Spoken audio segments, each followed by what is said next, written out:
A certificate of fearlessness. That's all you needed. You sold everybody.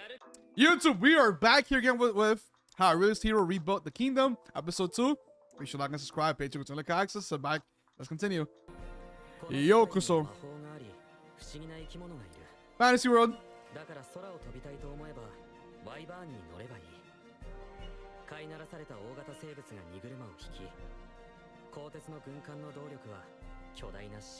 The giant sea dragons. The magic? Gloin Moss. Even though we need to get the money first, but you know, we'll come. It's like a gotcha game.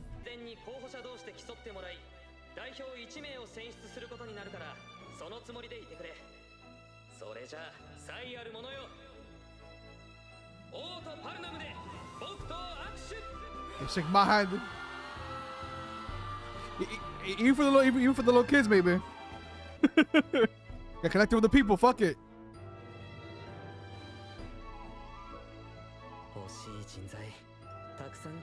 Good shit though. Great speech. Great speech. Because it's like your typical, like, you know, election speech. It's like one of those. Vote me now. I got you guys. But however, it's more about you're giving a lot of people purpose. You're giving a lot of people a purpose, and you know, for them to be actually useful. And it doesn't matter. It doesn't matter who the fuck you are. It doesn't matter who your past is or your race. None of that. It does not matter. If you have a skill, you know, you can do something really good. Pull up. That gets everybody involved. It gets everybody involved, and then you got everybody hooked when you give them the certificate of fearlessness and a monetary reward. That's all you needed to do. You got everybody hooked. Oh, I'm gonna get paid for this.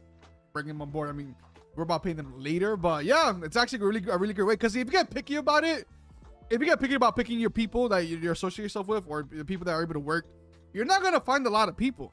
You're not gonna really find a lot of people. Like we have 70-30, bro. That's crazy. That's a huge margin. And you know, there's people. We need people out there that they even do the shitty jobs that people don't want to do.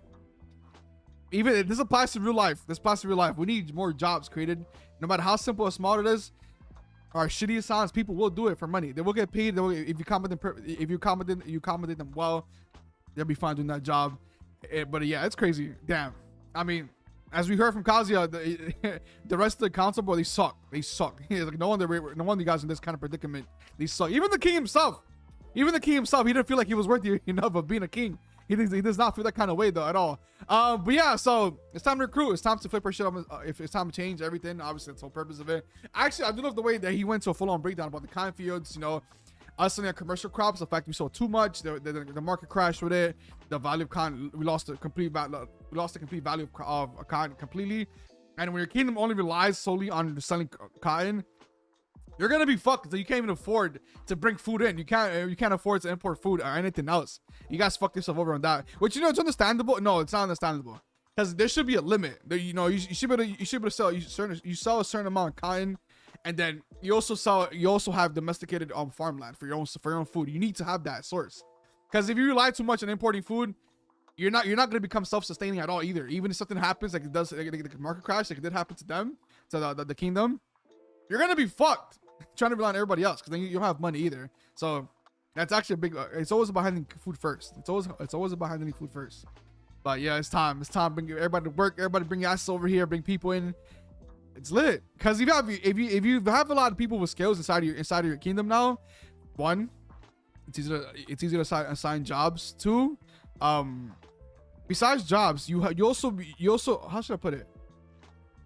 Because if you have people coming into your kingdom with a certain skill that your kingdom doesn't have yet, you are creating jobs, but you're also subtly creating a market. Like for example, let's say, I mean, obviously you're gonna have a blacksmith available here and there. You're gonna have a couple of blacksmiths. Now you have a couple of blacksmith shops coming here and there. That forms its own kind of small little market where now you have a bunch of blacksmiths selling weapons and stuff. You also have that kind of money, that kind of income that comes. It's like capitalism. You kind of form capitalism in a sense. But it depends, because we're not worrying about businesses, you know, starting businesses in our kingdom right now. We're worried about getting people with skills in order to work and do other shit. But you know, when people start working, they also want to work for themselves, and then through that they also form their own businesses, and then shit starts going up. But that's, you know, that's a potential outcome from this kind of movement that we're having right now with the kingdom. But yeah, so we're gonna have a lot of farmland too. We're gonna have to restructure all the farmland too, get rid of a lot of the cotton. You know, you still have a small margin of cotton maybe here and there, because we could use it for ourselves as well, because cotton obviously is very useful. But we gotta repurpose a lot of this farmland to sell. Hopefully, luckily we are gonna sell food that's very like potatoes easy to grow. Potatoes easy to grow no matter the climate. You can always grow potato. And potatoes is so useful of a food as well. Hopefully we do grow more wheat for bread and shit.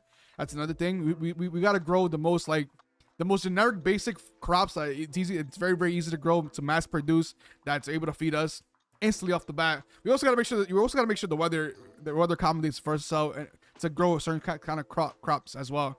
So we'll see though. So I'm excited. I'm genuinely very fucking excited right now, because yes, get to it, my boy. Yes, it's time, bro. But it'll be amazing. We get to, like, honestly, I'm very excited to see how the show ends. So, like, I know it's crazy to say because we're episode 2, but I generally see how the kingdom is gonna be at the ending. I want to see how far are we actually able to go in terms of reforming the kingdom entirely. Like, that's gonna be amazing though. But besides that, I love this shit. I hope to keep at it in terms of, like, you know, talking about the kingdom, how everything affects, you know, the outer world, because that's how it is gonna be. You know, it's just our reformation is not going to be only affect our kingdom ourselves. It's going to impact everybody else around, especially now us bringing more people in for jobs, to create jobs. That's going to be awesome. But besides that, hope you guys enjoyed the episode. Make sure to like and subscribe, Patreon, and I'll see you guys next time, and have a great one.